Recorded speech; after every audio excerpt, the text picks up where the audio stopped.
So we have about a half an hour to cover the entire future of retail, which is going to be a feat. So I'm not going to talk to you a lot about technology, which might seem weird at a technology conference. And by the way, if you do want to get a hold of me afterwards, it's at Retail Profit, P-R-O-P-H-E-T, all one word, at Retail Profit on Twitter. So we're not going to focus too much on technology. But what I mean by that is we're not going to focus on technology for technology's sake, all right? I'm not going to dwell on kind of the mechanics of what are going on out there, because I think fundamentally you're pretty sure and confident about your own knowledge in that regard. We're going to share some things that are going on, but technology is not going to be the focus, because technology in and of itself really doesn't change anything. This is actually one of my favorite quotes by a guy named Clay Shirky, who you probably know of. Tools don't become socially interesting until they become technologically boring. Right? I love that quote. It speaks to a lot of what we do. Is when you think about it, the automobile really didn't become socially interesting until it became technologically boring. It wasn't until we started to build roads, and that changed the way we transported ourselves, right? It changed where we could live, where we could work, changed as a result of the automobile. Our workplaces moved from being in cities to being out in the suburbs. Fundamental change in how society behaved. Certainly changed where we shop. That's the Northgate Shopping Center, which apparently is the first enclosed shopping mall in America, and that is the tallest Christmas tree ever at the time. Just so you know. It changed the way we lived our lives, right? How we behaved with our families. All of a sudden, we were eating in our cars, and cars certainly became part of the fabric of who we were as people. It became ingrained in our psyche. So the automobile's technology, four wheels and a combustion engine, didn't change much, but it was all the societal change that really made the difference. So as I go through the presentation today, what I want you to do is focus on that. Focus on the change in behavior, not just the change in technology. We are sitting at the edge of a historic opportunity. And I don't say that lightly, because when you think about it, all the way back to the Roman Empire, all the way through Le Bon Marché in Paris, to Walmart, and yes, even to the internet, retail has really fundamentally been about two things. And here's what they are. Destination, going somewhere to get something, right? Even if it was a URL, we were going somewhere to get something as consumers, and it was about distribution. It was a means of manufacturing, getting their products into the market in a manageable way. And yeah, along the way, the retailer added a little bit of product knowledge, they added a little bit of merchandising, hopefully, but when you look at even the definition of retail, it basically means piecing things out in smaller pieces and distributing them. These two concepts are being completely eradicated as we sit here today. And all of the technologies that we're going to talk about are playing a role in doing that. So if you think, if you're a retailer, how many retailers here? Just out of interest. Okay, so yeah, okay, so quite a few. If you think that it's still about beautiful stores with beautiful shop windows, if that's all it's about, then you're wrong. Right? Because, in fact, that's not a store. That's a shipping container. And it sits in the middle of Brooklyn, in the DeKalb market. It's a reclaimed shipping container with bulletproof glass, of course, and iPads on the outside so that you can actually order the product by text message using the iPads. Now, my only concern about the concept is how long those iPads are going to last in Brooklyn, right? It's my only real concern with the concept. We're seeing beautiful merchandising like this in a subway in Korea, which I'm not going to bore you with the video. How many people saw the Korean subway video, right? So was that like sort of one of those moments where you're thinking, wow, how does this change everything, right? If I can buy groceries in a subway, why can't I buy anything? Why can't I plan a vacation? Why can't I buy sporting goods? You know, who knows what could be sold in that way? I think that we're on the cusp of a digital land grab. I believe that this is an augmented reality application. The Nike Airwalk in New York which made news a few years ago. But I believe as we move further and further towards augmented reality installations, I think we're going to have a land grab going on. What brand isn't going to want to have an augmented reality store on Fifth Avenue in New York? We're going to have digital sites stacked up on top of one another at certain coordinates. We're seeing retailers bring their catalogs to life through applications. So bringing the catalog to life in the form of video, in the form of extended content, again, through the use of augmented reality applications. We're seeing the destination becoming the customer, that the destination is no longer a store location or a URL, but it's me. And the goods are coming to me, wherever I am. And right now, we're very focused on deals. And I understand that. I believe that the deal is sort of the thin edge of the wedge, right? What customer is going to object to a deal? They may not act on it, but they're certainly not going to object to being offered the deal.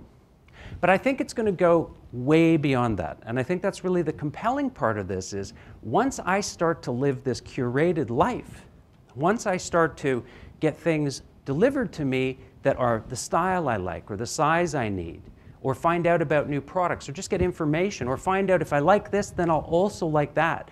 To live this curated life as a consumer where information and deals are coming to me in real time, I think that is where it gets compelling. The notion of frictionless sharing. How many people have been victimized in the room by frictionless sharing? You're reading something that you really didn't want everyone to know you were reading, and yet they do.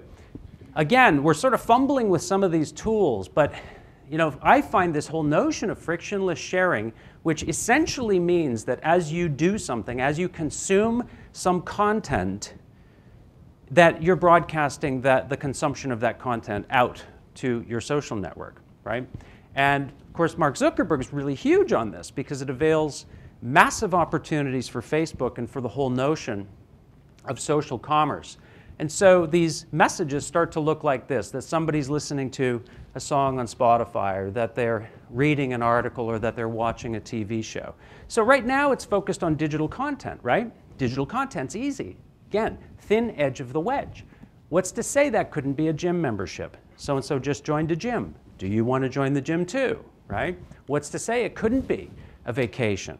Why not? What's to say it couldn't be clothing? And I believe it will be. And I believe that's the end game here.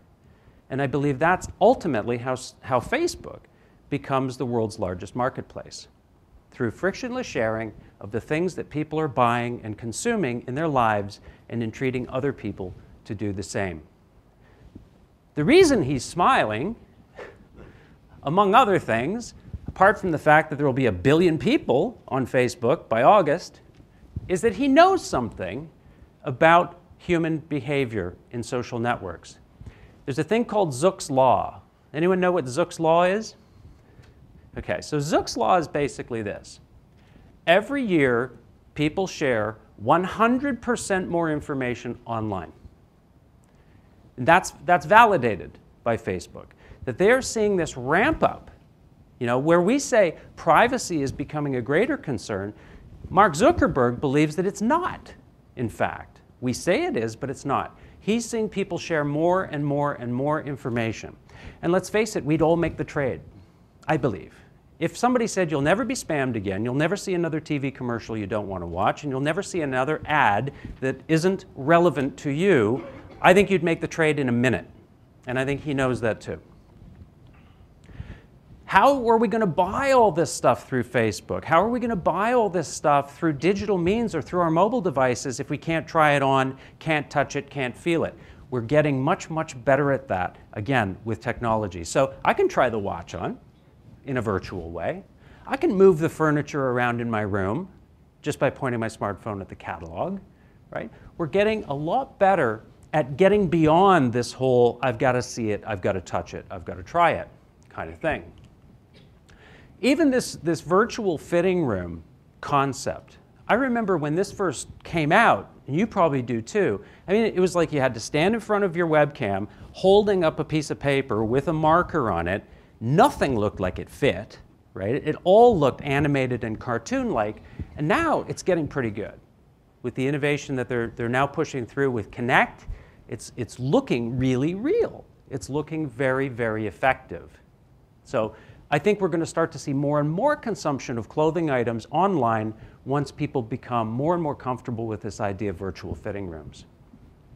If you think that TV and radio and print is all just old media and you're sort of giving up on that and moving towards the digital light, it's probably a mistake. Because what we're really seeing here is a media revival of live TV. And we're seeing it by virtue of things like QR codes. Right? QR codes that were used on the Home Shopping Network for the first time, sort of an experiment of bridging these two media. And we're starting to see a lot of these media mashups, whether it's in print, magazine, television, or otherwise. This is something I find fascinating, this notion of synchronous shopping. eBay has come out with a new app called Watch with eBay, not available in Canada, big surprise. What is, right?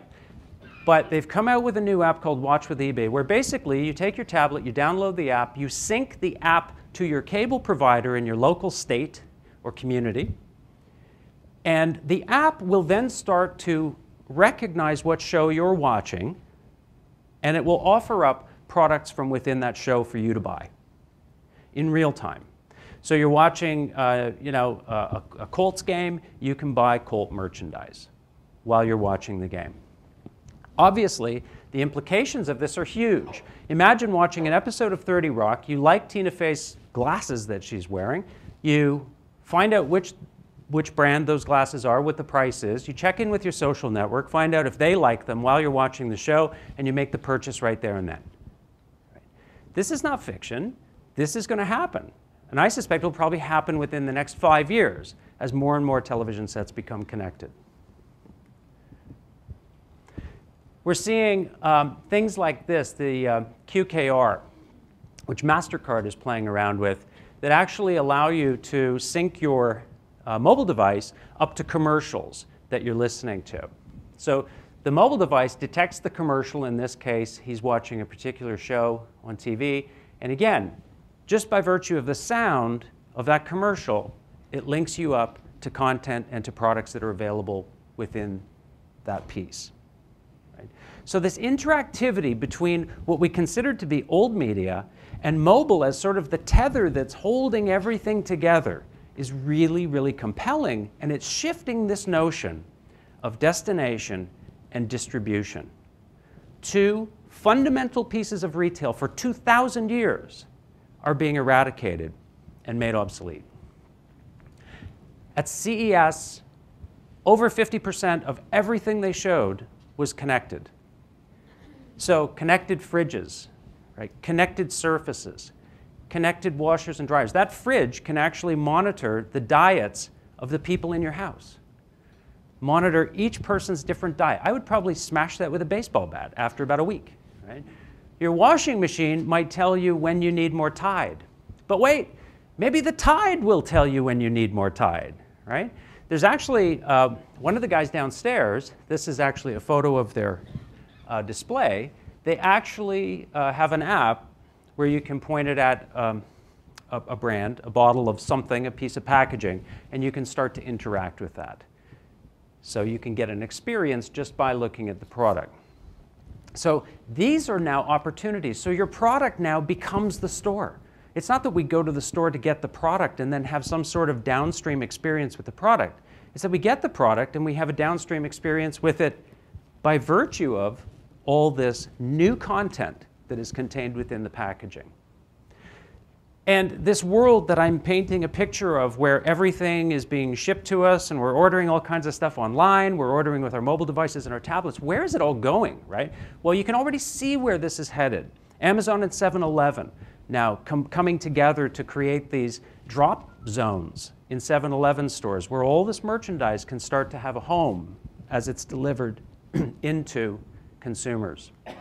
We're seeing in the UK, manufacturers putting together refrigerated boxes, delivery boxes. So it sort of like harkens back to the old milk window that were in houses and the milkman would drop off the milk. These things are designed obviously so people can get groceries and other perishables delivered to their house without any fear of them spoiling.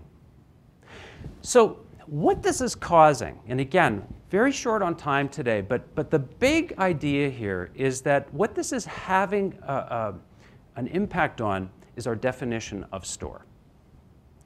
And if you're not in retail right now trying to get your arms around this redefinition of store, you should be, I think, because I think it's really an impending issue in the industry. The store as a destination, the store as a distribution point, I don't think so anymore. I think you have to start considering brick and mortar strategically as a media point. I think that the fundamental purpose of brick and mortar retail will be, if it's not already in some cases, as a media point. And it doesn't matter where the consumer buys.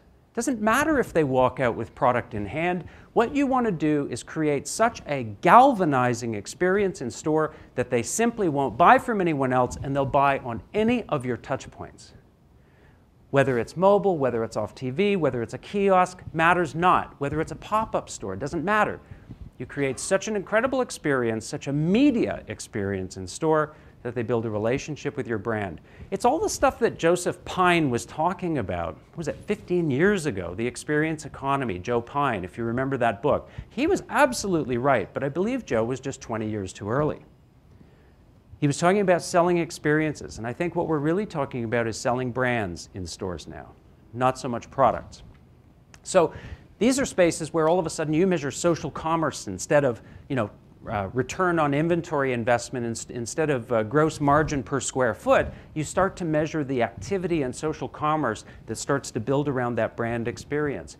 You start to measure downstream interactions and transactions across all these various touch points that originate at that store.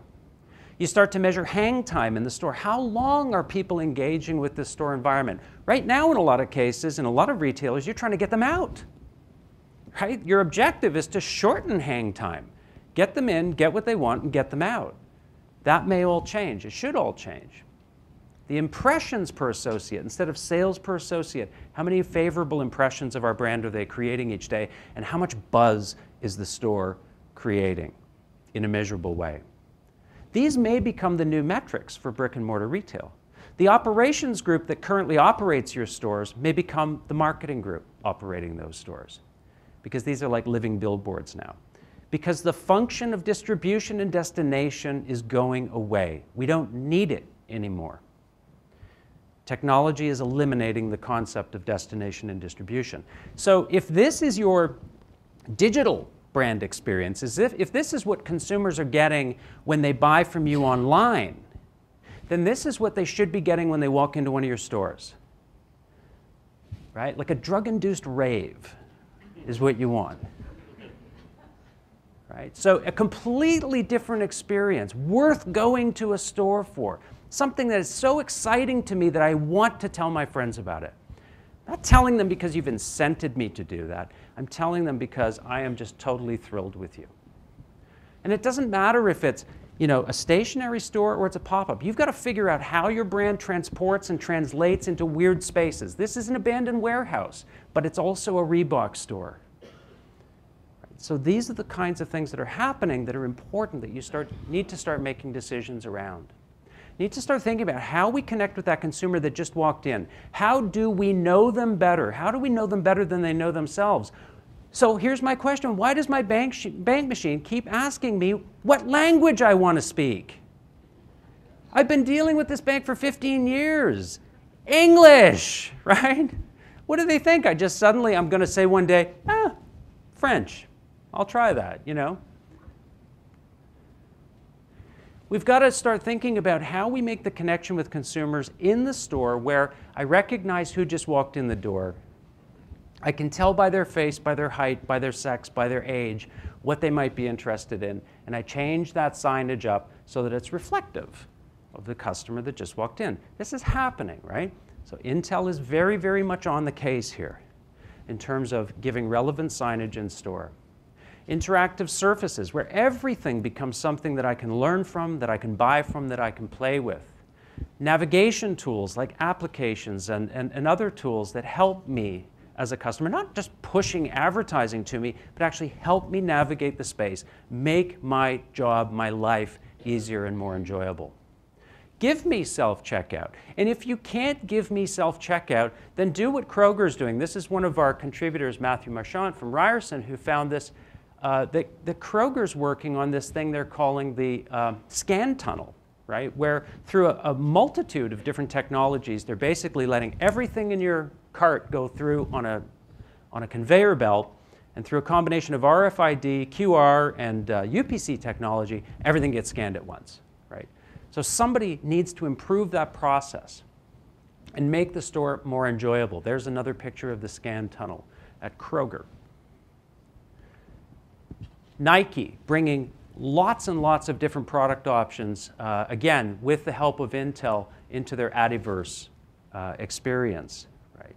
So we need to start thinking about merchandising our stores very differently. And when the store's closed, it's not closed. The store is just an interactive surface itself. Right? So interactive glass, interactive windows. Net-a-Porter just launched this in 5 cities around the world.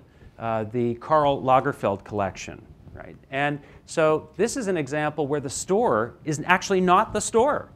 They created a store in London and New York and 3 other cities, but you don't buy inside the store, you buy from outside the store using augmented reality. And they've been selling out, actually. They've been selling out for the last few days. So what's freaking everybody out here, right? What's really scaring a lot of people in the community, a lot of the brands that I talk to and work with, is that this no longer works.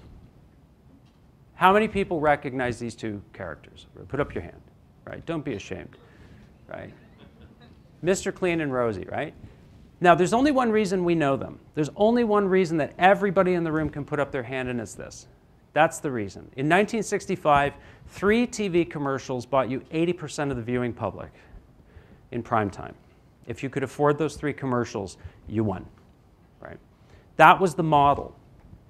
But this was the traditional model of marketing at the time. You put enough marketing campaigns in the top, and eventually it all shook out to repeat business at the bottom. It was an ironclad rule for success. All you needed to do was buy enough TV media. Now, how many do you need? Guesses? How much? 917. Somebody always kills it, right? Somebody always has to say, I'm going to shoot so high that I'll kill the guy's thunder. Well, it's not 917, but you're kind of in the right stratosphere. It's 117, right? So 3 in 1965, 117 in 2011. Who can afford 117 ads in prime time? Right? So this is freaking brands and it's freaking retailers out. Because what it means is you can no longer just do something that's average, middle of the road, okay. It means that you've got to move into doing something remarkable. Right? And I love Seth Godin. Seth Godin talks a lot about this, and I believe it applies very, very much to the retail landscape. This is the way it maps out. You either need to be a super high fidelity brand or you need to be a super high convenience brand or retailer, but you cannot be in the middle. If you're in the middle, I call it the pit, right? It's where death and despair happens. It's the intersection of who and cares, right? You've got to be either way out on one axis or way out on the other, because there is no middle of the road. Not completely true. There is a middle of the road. You just don't want to be there. So big guys are struggling with this, right? Walmart is struggling with this, and to their credit, they're trying all kinds of different stuff. Just in the last 14 quarters, consecutive quarters, all of which have had negative same-store growth, Walmart has tried an express store concept. They've put a store on the university campus of Arkansas. They have tried, they've built Walmart Labs, which is essentially a social media company, a mobile media company, and a mobile development company all together. Bought 3 companies, put them together. They've launched 1,000 square foot .com stores in California with no other purpose than to drive people to their website to buy. They're moving into urban locations. And they're launching streaming video services and other services. So they're trying everything all at once. So nobody's really getting their arms around these concepts and figuring them out. Does your phone store look like this? Me neither, right? So this is Singtel in Singapore. I think they get it. They get that they sell a commodity and that the only difference is the store environment and the experience that they give people. Because this is what happens now. That old model I showed you where you put impressions at the top and they came out at the bottom in repeat business, it starts now at the store. Those impressions start at the store, and what happens is the funnel still exists, but it's a broadcast message out by the consumer to their network. The paradigm has completely shifted and completely turned over, and a lot of retailers don't yet get that. So the takeaways, right? So what do we take away from all of this? And again, I know it's a lot to sort of convey in 30 minutes or however long. I've probably gone over time. Technology only matters when it changes behavior. So as you go through the trade show floor today, or if you did yesterday, and you look at things, ask yourself, once you get over how cool it is, ask yourself if you really fundamentally believe it's going to change behavior. If so, it's probably something you should be looking at. Don't think in terms of channels and destinations. It's not about driving feet places anymore. Think about opportunities and touch points, right? Where are we going to give the consumer an opportunity to buy, and through which touch points? And can we be consistent across all of them? And there's lots of them. Regard the store as the beginning of the experience, not the end. It used to be the end. Once you got them to the store, your job was done as a marketer. Now your job just started when they walk in the door. It's a big paradigm shift. Retail is not dehumanizing. Right? We're led to believe through the press that everything is automating. People are no longer relevant to retail. It's not true. The job of a sales associate is more important now and will be more important in the next 10 to 15 years than it has been in the last 100. Because we don't need as many people in retail, but the people that we do need are like pilots of airplanes. When the system goes down, they're in charge, right? You need very, very highly skilled people to curate and create those experiences in store. And the new law of average demands that you be remarkable. You can no longer get by being average, and that's the writhing and pain that we're seeing in the marketplace among big brands. And with that, enjoy the rest of the day, and thank you very much. Thank you. Thank you. Thanks.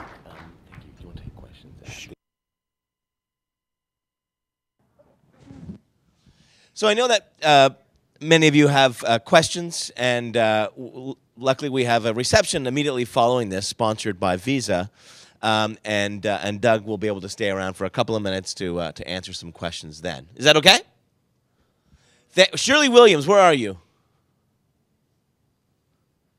Where are you, Shirley? No? Oh, way at the back. Okay, thank you for all your tweets so far to the hashtag. Some wonderful. As soon as Doug kind of brought up, okay, here are the takeaways, immediately saw people like, oh, this is the stuff I'm going to tweet right now. So thank you very much for doing that. Okay, our next speaker, again, we're very excited to have Candice Factor here with us today. She's the president of Shopcatch and the VP Strategy and New Ventures for Torstar Digital. As the president of Shopcatch, Candice leads a talented entrepreneurial team that has created a game-changing mobile shopping platform. Shopcatch is changing the way people shop, helping them shop smarter by providing them with location-based deals and alerts right on their smartphones. Equally important, Shopcatch is also revolutionizing the Canadian retail industry by providing retailers with a new, innovative way to drive traffic to their stores by using mobile, location-based advertising and technology solutions. Along with overseeing Shopcatch, she's very busy. Candice also acts as Torstar Digital's Vice President Strategy and New Ventures and is responsible for creating the next generation of Torstar Digital's businesses through incubation and acquisition. Candice has been at Torstar Digital since it was created and has been instrumental in its growth of over 9 portfolio companies, including WagJag and Olive Media. Prior to that, Candice spent 4 years with the Monitor Group, a top-tier strategy consulting firm. Ladies and gentlemen, please welcome Candice Factor. Welcome. Thank you. Great. Oh, do you want to? You can take that. Mic. Should I take okay. this mic? Yeah, you take that and start, and I'll get. Okay. Thank you, Doug. Thank you very much, Ron and Doug, I should say, for having me here. I feel incredibly honored to be up here talking about the future of retail. And I gotta say, Doug is an incredibly hard act to follow. But the good news is I bring a completely different perspective. I'm actually okay. I think we'll be good. Completely different perspective to Doug. I'm not living 20 years out, which I think is where Doug is really living. And I'm really excited to see the retail experiences that Doug is talking about, especially in Canada, be transformed to that point, because I completely agree that that's where we're heading. But what I'm really going to bring to you is a different perspective. I run a new startup that's revolutionizing the way people shop today in retail locations, the way retail locations exist today. And so, you know, when I actually, let's make sure this works. 1 second. Anybody know on my, give us one moment. Gotta love technology. It should be working. Oh, perfect. Let's go back. Yeah, that's what I was. All right. Let's just see here. So let's, you know, in a very similar way that Doug started, I'm going to really talk about, I'm not sure all that much has changed yet in retail. And even though e-commerce came along, we haven't really seen a massive shift away from brick and mortar retail yet. And the experience in the retail environment is still a very similar experience to how it was before. But I'm actually going to say that mobile is really going to change everything. It's going to be the single biggest disruptor. 1 second. Apologies. Is it my magic touch? Yeah. Be in line of sight with the max. All right, so I got to stand here. Thank you. There we go. Can everybody see me okay? Great. Really, mobile is changing everything. And in fact, this device is going to change everything at a speed that we haven't seen before. It's unprecedented how fast things are starting to change as a result of mobile. And really, 2012 is a very interesting year. We've been talking about mobile changing everything for a very long time, but the time is really now. We're seeing massive shifts in the way people shop, in the way people transact, and in the way retailers need to market to these shoppers. And so I'm making some pretty bold statements about how mobile is going to disrupt everything right now and not waiting for the retail entire store experience to change. So I better back some of this up with some really good facts. So let's actually start with some of the facts around mobile. I mean, this slide, I don't even think we need to focus on. Who here does not own a smartphone? Wow. One person, or one person that I can see in the very bright lights. I think we all know smartphones are here, and more people are continuing to use these. And really, it's completely changing our shopping behavior today. So, you know, the first thing is, how many people have their phones with them while they're shopping? What are you doing? How many people have price compared? It's okay, don't be shy. How many people have texted a friend to ask their advice? How many people have actually bought something with their phone? How many people have done that in a store? So things are changing at a radical rate. Our behaviors are changing. And so that brings me to the part that's near and dear to me. I come from the advertising world or marketing world. Mobile advertising, we have been saying, is coming to this country or to North America for a very long time. But if you look at this, only 1% of all marketing dollars are being spent on mobile right now. Yet 10% of people's times are being spent engaging with this device. And this slide looks very familiar to me. 10 years ago, we were talking about this with online. 5 years ago, we were talking about it. And that gap is pretty much closed right now. And the reality is, because things happen so fast, mobile's not going to take 5 to 10 years for that to catch up. Mobile ad dollars are going to shift radically fast. Let me ask you here, who is planning on increasing their mobile marketing spend this year from last year? That's quite a few people in this room. Well, the people who are really going to be doing this are retailers. Why? Because all those shoppers, all of us here who are shoppers, are using these devices. They need to reach you at the point of when you need to come into their stores, go online, transact, or engage with their brands. And mobile commerce. Yes, very, very early days, but boy, is this growing fast.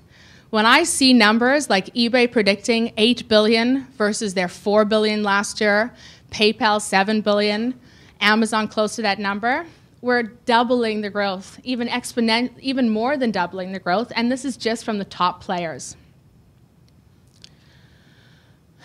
So the question is, why is that? And really, I think Doug did a phenomenal job of explaining how powerful mobile can be, but I'm going to bring it down to really 5 key things for retailers. Mobile, first of all, is tremendous power. Access to information is the most power anyone can ever have. And I don't think there's a better case in point than the number of people who are abandoning in-store purchases because they have access to new data. And this is a very scary thing for retailers right now. What do you do by the fact that somebody can look and see that they can get a better price online, and not only get a better price online, they can actually buy it right then and there. The destination is you, as Doug mentioned. What do you do about that? If you're ignoring that as a retailer, you're in big trouble today. And I actually found it interesting that Best Buy, just a few days ago, signed an agreement with Red Laser to make sure that they can actually offer a price-compared experience in their stores with Red Laser to compete with the likes of Amazon. But that's power. And just as Doug mentioned, mobile is this glue. It's this first time that we've been able to pair up the offline world and the online world, both in terms of store experience and in terms of media. And you're seeing, stuff that like this is happening right now. This isn't even in the future. This is the way retailers are actually making this a glue. We're able to, make shopping lists at home, price check in stores, do payments in stores. If there's an item on a shelf in a store that isn't available, right then and there through your phone or through a cashier. Many of them have iPad devices. You're able to get that shipped to your house right then and there. This is happening right now. It is this glue. And it's not even, stuff that's complicated. I purposefully put up this example of just SMS being the glue. This is the most simple technology that's been around forever. Retailers are using this to help people shift that online and offline, to merge those online and offline worlds and become an integrated retailer versus a multi-channel retailer. No longer do you actually have to, wait in store for your prescriptions to be ready or at home at your computer. You just get a notification on your phone because you have this device with you wherever you are. So going really quickly, it's a phenomenal utility device. You can measure stuff at home. I love the example of Office Max because this actually happened to me. I had to catch a plane, and I couldn't get my document to a printer on time. And literally with the Office Max app in the US, you're able to upload your document and have it printed at an Office Max location in the destination that you're going to, waiting for you. Pretty powerful. So it's really a phenomenal utility. And I completely agree with Doug. Mobile, well, first of all, the retail is moving to an experience. And mobile is a tool that really helps create phenomenal experiences because you're able to engage and entertain your shoppers in ways that you never could. And I'm not even going to spend a lot of time on these because I think Doug's examples are really powerful.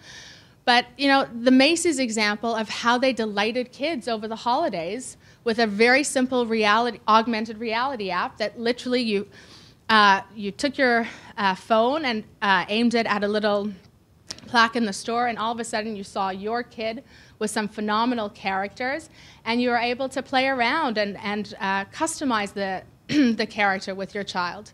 Or the access to interesting, unique information through Macy's Backstage Pass. And what's interesting is these are big retailers who are not, super futuristic. They're not in Singapore or Hong Kong. These are North American retailers who are using these tools right now. But really, the part that I'm here to talk about is mobile as relevance. So the difference with mobile is that it's location aware. And location changes everything. Location allows you to tap in to where people are. So let me ask this. When people are shopping, who's interested in getting a deal? I think most of us. So it's not surprising when you see that most people are open to seeing deals from nearby stores. And so it shouldn't be surprising that most people find it actually appealing to receive location-based alerts while they're shopping. And not only that, a lot of people are actually buying product as a result of that. We're seeing phenomenal innovation in this space. Applications like Shopkick, Foursquare, and what I'm here to talk about is Shopcatch, really taking advantage of location. And the reason this is near and dear to me is because my roots come from a very large local media company, a locally relevant offering. We deliver local news and local commerce content to people in particular local communities. And so my story really begins here. I have had I'm very lucky to have created Torstar Digital about 6 years ago. Ironically, in the basement of a Shoppers Drug Mart, we had a tiny little office where we had a very different purpose. Our purpose was not to help save the newspaper. Our purpose was not to enable the newspaper. It was actually very different. It was, let's create the next generation of digital businesses in Canada. And the reason that we wanted to do something like this is we knew that media and a lot of the spaces that Torstar traditionally were in were being disrupted. And instead of being fearful of this disruption, we said, let's embrace disruption. Let's have the ambition to own the disruption rather than be disrupted. And so we have a good track record. Of course, I didn't put all the failed ventures up there. But we have a good track record of actually succeeding in this. We have Workopolis that really is focused on the disruption of retail classifieds. We have Olive Media focusing on the disruption of newspaper display advertising. We have wagjag.com focused on the disruption of local commerce and marketing. And the list goes on. And that gets me to retail. So let's be honest. Retail promotions are a very big part of Torstar's business. Why? Because, sorry, one second.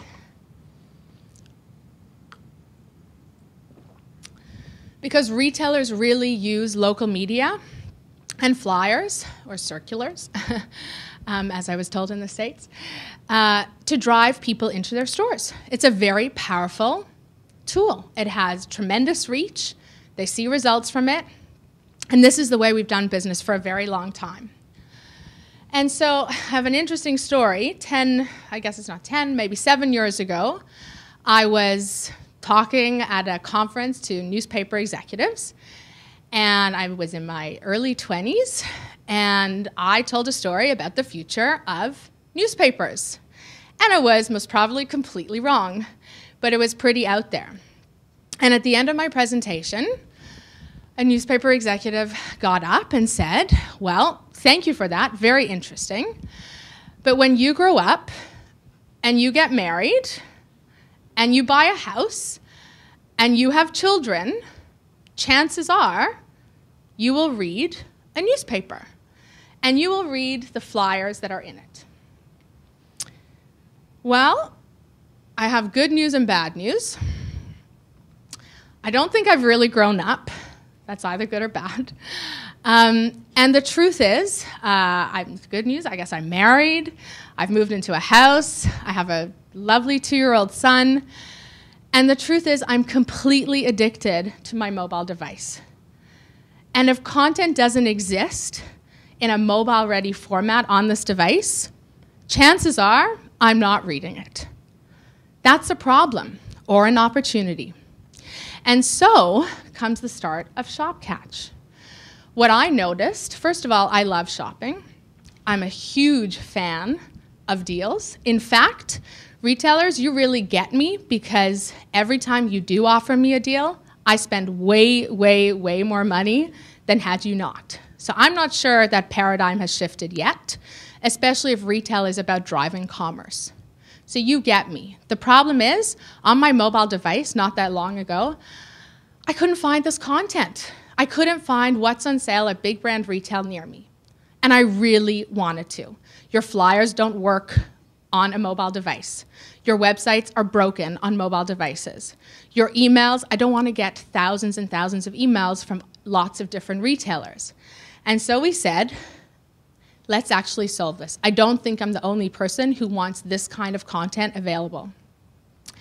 And that's why we created Shopcatch. And really what Shopcatch is it's the destination for top brand name retail deals on your smartphone, where you are. I am never at home or at my desk. Ask my team or ask my family. And when you're ready to shop. And I'm always open to shopping. So we created Shopcatch. It's a really nice, easy to use, simple experience. You open up the device, it shows you where you are and what's on sale near you. It shows you map view, list view, it shows you mall views if you're in the vicinity of a mall. And that's just the start of it. The start of it is the curated deal content. So we have a phenomenal team who make sure that we have the best set of brand name retail deals available in the app. But more exciting, we have retailers who are providing us with mobile coupons for the app. And to Doug's point, we're having differentiated experiences or engagements that retailers want their consumers to do in the form of exclusive Shopcatch offers and rewards. Not only that, we have location-based alerts. So if I walk into a Yorkdale Mall, for example, it will show me an alert of deals that are available right there. And what I love, because I never like to miss a really good deal, are push notifications on the types of offers, coupons, exclusive rewards that are time sensitive. So it sends it right to me and lets me know this is a one-day sale that you have to be at. And the great news is it's multi-platform. We are iPhone and Android. We have BlackBerry coming soon for all of those who are on it. I think it literally is, I think my development team's here. In the next 2 weeks, you should have that. And what we're also seeing is iPad, the number of people who are trying to access Shopcatch on an iPad because they don't want to just shop in-store. They want to shop online. And this is a great tool to see what's on sale online too. But never mind me. I mean, obviously I created this with the mom like me, the smartphone shopper in mind. What are other people saying about this? Well, we're very, very excited by the consumer response. It was clear that this was not just something I wanted.